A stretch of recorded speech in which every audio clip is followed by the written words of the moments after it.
Heute haben wir einen echten Geheimtipp für alle, die einen Vollautomaten suchen, der für relativ wenig Geld richtig feinen Milchschaum zubereitet.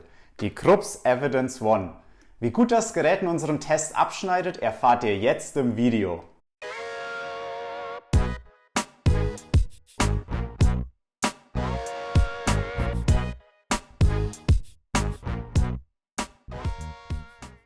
Die Krups Evidence One ist ein weniger bekanntes Modell aus der Mittelklasse. Dafür hat sie aber einige Vorteile, die in diesem Preisbereich nur selten zu finden sind. Denn ihr könnt damit 8 verschiedene Getränke beziehen und neben Espresso und Kaffee auch sämtliche Milchschaumgetränke im Doppelbezug zubereiten. Alle weiteren Highlights und Schwächen zeigen wir euch im Laufe des Videos. Nutzt einfach die Sprungmarken in der Videobeschreibung, falls euch etwas Bestimmtes interessiert. Dort verlinken wir euch auch unseren ausführlichen Testbericht zu diesem Gerät. Auf unserer Website findet ihr außerdem ein Ranking aller Vollautomaten, die wir bislang getestet haben. Jetzt starten wir aber mit unserem Test und zeigen euch als erstes die wichtigsten Einzelteile. Wenn euch das Video gefällt, unterstützt uns gern mit einem Like. Wir starten direkt mit einem Highlight, dem Milchsystem.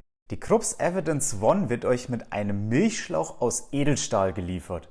Den könnt ihr über diesen Anschluss mit dem Vollautomaten verbinden und entweder in einen Milchkarton tauchen oder, wenn ihr wollt, auch einen Milchbehälter nutzen. Je nachdem, was euch besser gefällt. Wie ihr hier seht, gibt es jeweils 2 Kaffee- und Milchauslässe. Ihr könnt also auch Cappuccino und Co. im Doppelbezug zubereiten. Das ist in der Mittelklasse schon eine echte Besonderheit, denn meistens gibt es das nur für Espresso und Kaffee. Den Milch- und Kaffeeauslass könnt ihr von 7 bis 15 cm in der Höhe verstellen. So passt auch ein großes Latte Macchiato Glas problemlos darunter. Ihr könnt den Milchauslass zum Reinigen übrigens auch komplett zerlegen, aber das schauen wir uns später noch genauer an. Das Bohnenfach findet ihr hier oben unter diesem Deckel. Der ist, wie ihr es sehen könnt, etwas abgedunkelt und durch diesen Gummi auch luftdicht verschlossen. Das ist clever, denn Luft und Licht entziehen euren Bohnen nach und nach das Aroma. Insgesamt passen 250 Gramm Bohnen in das Fach, die für ungefähr 25 Getränke reichen. Ein Fach für gemahlenes Kaffeepulver gibt es hier zwar nicht, aber ganze Kaffeebohnen sind für den Geschmack sowieso deutlich besser. Hier im Bohnenfach findet ihr auch den Regler für den Mahlgrad. Es sind zwar nur 5 Stufen abgebildet, aber wie ihr hier sehen könnt, gibt es noch je eine Zwischenstufe. Insgesamt sind es also 9 Stufen. Je näher ihr in Richtung von Stufe 1 kommt, desto feiner werden die Bohnen gemahlen. Für Espresso, Cappuccino und Latte Macchiato ist Mahlgrad Stufe 2 am besten geeignet. Für normalen Kaffee ist Stufe 3 ideal. Da wir gleich Espresso und Kaffee beziehen wollen, wählen wir mit Stufe 2,5 die goldene Mitte. Hier ist übrigens ein Kegelmahlwerk aus Edelstahl eingebaut. Die sind noch etwas robuster als Keramikmahlwerke. Trotzdem passt ihr den Mahlgrad am besten während dem Mahlvorgang an, denn dann verklemmt nichts und das Mahlwerk wird bestmöglich geschont. Der Wassertank befindet sich auf der Rückseite des Vollautomaten. Ihr könnt ihn über den integrierten Griff leicht anheben und dann links oder rechts herum zu euch nach vorne holen. Falls ihr den Vollautomaten unter einen Hängeschrank stellen wollt, solltet ihr vorher den Abstand zur Arbeitsplatte messen. 53 cm reichen aus, um an den Wassertank zu kommen. Hier seht ihr den Anschluss für einen Wasserfilter. Den ersten Filter bekommt ihr auch direkt mitgeliefert. Mit Filter müsst ihr es seltener entkalken, aber der Vollautomat funktioniert natürlich auch ohne Filter. In den Tank passen stolze 2,3 Liter, mit denen ihr rund 20 Getränke zubereiten könnt. Am besten füllt ihr ihn jeden Morgen unterm Wasserhahn mit frischem, kaltem Wasser auf. Natürlich ist so ein günstiger Vollautomat überwiegend aus Kunststoff. Der ist dafür aber gut verarbeitet und durch die mattschwarze Optik auch hochwertiger als erwartet. Übrigens ist die Krups Evidence One sehr kompakt und steht auf einer Fläche von gerade einmal 30 x 25 cm. Der vordere Teil des Vollautomaten liegt nicht auf und kann, falls es knapp wird, auch etwas überstehen. Ein besonderes Highlight liegt aber im Inneren, denn die Brühgruppe ist komplett aus Metall und sorgt laut Hersteller für die optimale Temperatur bei der Zubereitung. Ob die Getränke auch wirklich heiß genug sind, überprüfen wir gleich noch für euch. Insgesamt ist die Qualität für ein Mittelklasse-Gerät definitiv überzeugend. Über diesen Knopf schalten wir den Vollautomaten ein. Als erstes heizt das Gerät vor und führt anschließend einen Spülvorgang durch.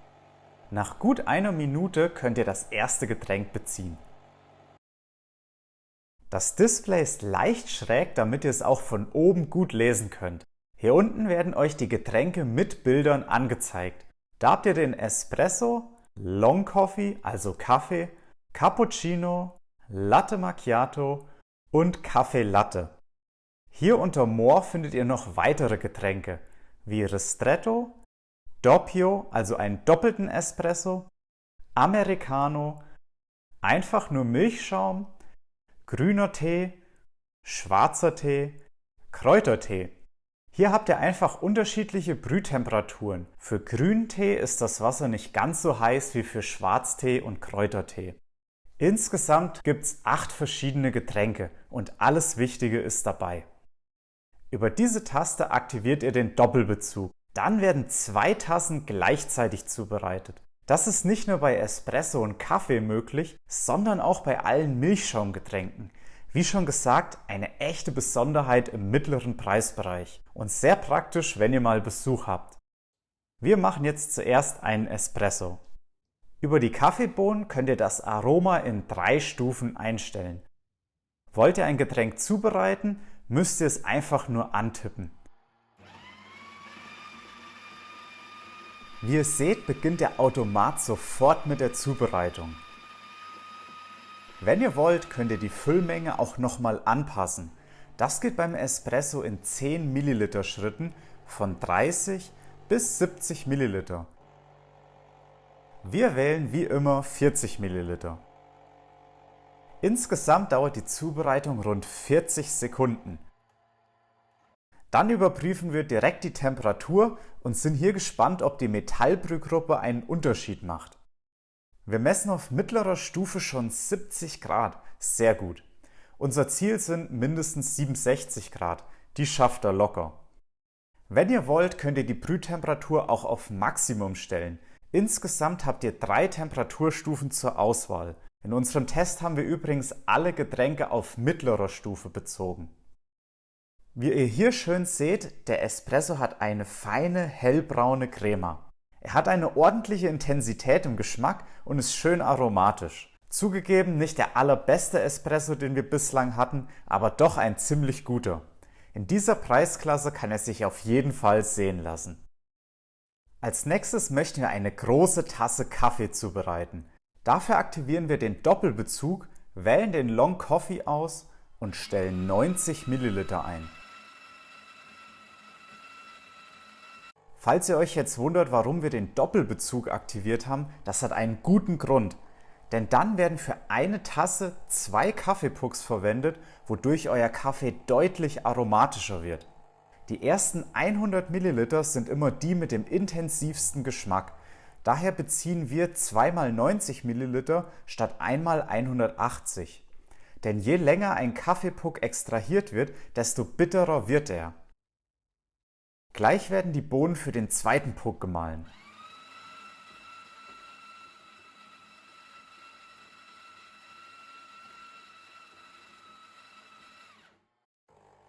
Während dem Mahlvorgang haben wir im Schnitt knapp 74 Dezibel gemessen. Damit ist die Krups etwas lauter als andere Mittelklasse-Modelle.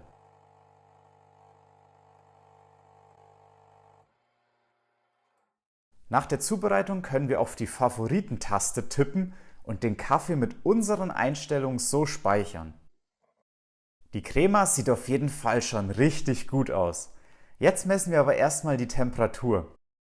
Denn wie soll man ohne heißen Kaffee überhaupt in den Tag starten?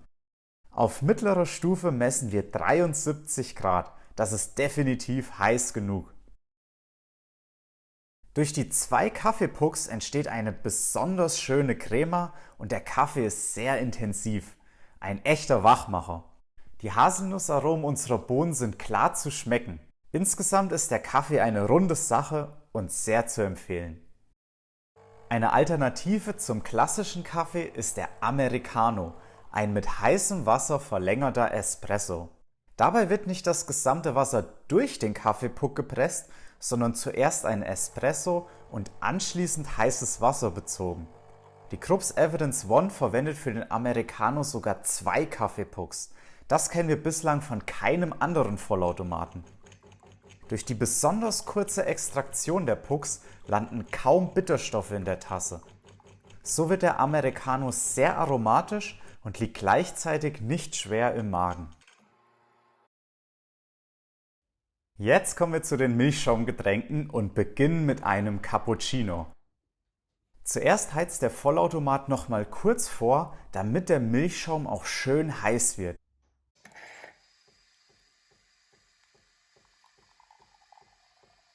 Wie ihr hier sehen könnt, wird die Milchschaummenge in Sekunden angegeben. Während der Zubereitung könnt ihr die Menge auch nochmal ändern, um sie genau eurer Tasse anzupassen. Da unsere Tasse wohl nicht ganz voll wird, erhöhen wir nochmal um 5 Sekunden. Das ist auf jeden Fall sehr praktisch und nutzerfreundlich gelöst. Jetzt gibt der Automat noch den Espresso dazu. Auch hier könnt ihr die Menge noch anpassen, wenn ihr wollt.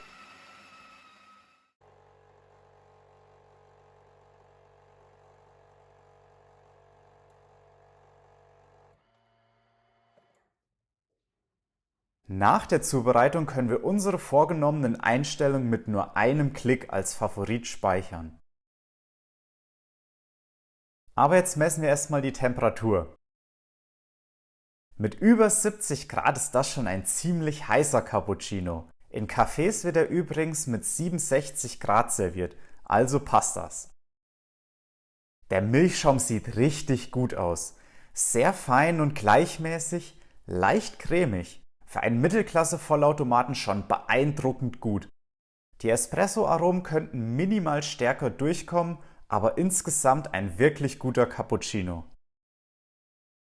Wenn wir jetzt unsere Favoriten über dieses Herz hier aufrufen, seht ihr, dass nur der Kaffee und der Cappuccino leuchten. Das liegt daran, dass wir die beiden vorhin als Favoriten gespeichert haben. Wenn wir diese Getränke antippen, werden sie mit den gleichen Einstellungen zubereitet, die wir vorhin gespeichert haben. Würden wir für den Cappuccino jetzt andere Einstellungen vornehmen und diese dann wieder speichern, wird der alte Favorit ersetzt. Ihr könnt also für jedes Getränk nur einen Favoriten speichern.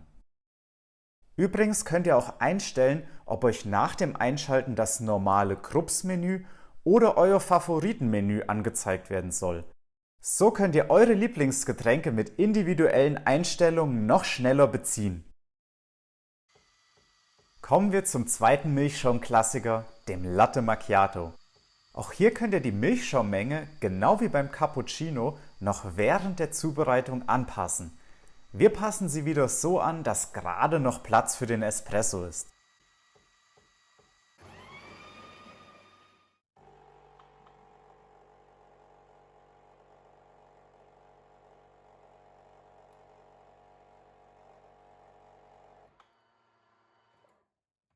Ein schöner Anblick, wie der Espresso in die Milch strömt. Mit 63 Grad hat der Latte Macchiato eine gute Temperatur. Aufgrund des höheren Milchanteils ist er nicht ganz so heiß wie der Cappuccino. Das liegt daran, dass die Milch, wie bei fast allen Vollautomaten, auf maximal 65 Grad erhitzt wird. Denn hier befindet sich der sogenannte Sweet Spot, wo die Milch leicht süßlich schmeckt. Der Milchschaum ist wieder richtig fein und cremig. Den Espresso schmecken wir allerdings nur leicht durch, ideal für alle, die es besonders mild mögen. Wer es intensiver mag, sollte das Aroma am besten auf Stufe 3 stellen. Alles in allem eine positive Überraschung. Für die Mittelklasse wirklich ein super Ergebnis. Eine Alternative zum Latte Macchiato ist der Kaffee Latte. Hier ist das Espresso-Milch-Verhältnis gleich. Allerdings kommt zuerst der Espresso und anschließend der Milchschaum ins Glas. Der Latte Macchiato ist mit seinen 3 Schichten optisch ansprechender, jedoch überzeugt der Kaffee Latte mit noch mehr Cremigkeit. Ihr solltet ihn auf jeden Fall ausprobieren, falls ihr euch für die Krups entscheidet. Ein weiteres seltenes Highlight ist die Auto-Einschaltung. Wenn ihr sie aktiviert, schaltet sich der Vollautomat zu einer bestimmten Uhrzeit von selbst ein. Hier könnt ihr sogar zwischen Wochentagen und Wochenenden unterscheiden.